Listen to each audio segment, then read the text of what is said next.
Alright, this is the action video, or you could also say the explanation video. Alright, we got our logo, we got pick today's date. Over here, when we pick the date, it is stored in a variable called today's date, and then once we set the date, we move on to the actual app. Let's go to the actual app screen.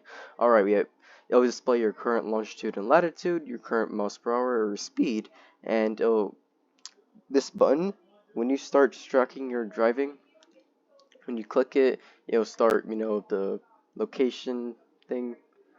Basically start tracking your movements through GPS. Then this is your accuracy, in which which is basically how accurate you're being tracked, like how accurately you are being tracked.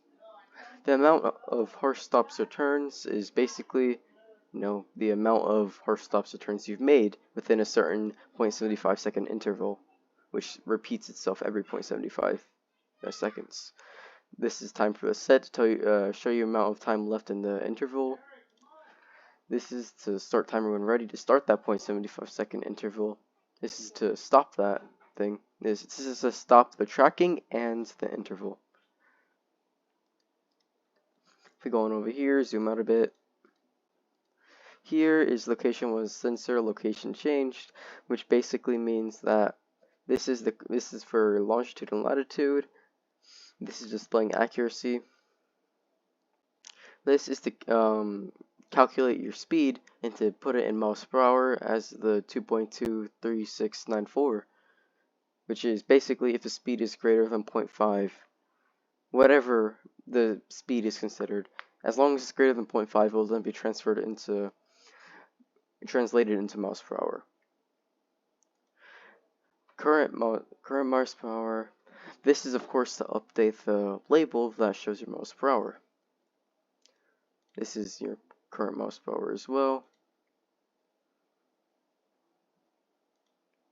This is just your notifier to show you that your GPS is calibrating. This is about the interval. That basically, if within a specific interval or time of the interval, and your speed is above this, and then like within 0.15 seconds, it ends up lower than this, or less than or equal to this, then it will add a number to the harsh stops or turns variable, which will then update the harsh stops or turns counter label. Then over here, of course, have the global speed variable. This in the app initializes. The miles per hour label is not there, not visible.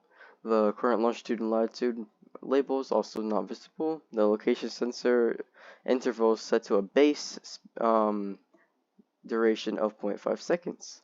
And the global speed is set to 0. Location sensor, is set to enabled. And the notifier of 1 is basically telling you the app has not crashed. When start tracking stuff click, the current miles per hour must be, of course, visible. These become visible, then the clock starts with its 0.75 interval. Clock's done here, time interval set to clock 1, mile harsh stops is set to 0. This is when it's set to false. This is basically sets it all false except this. Yeah.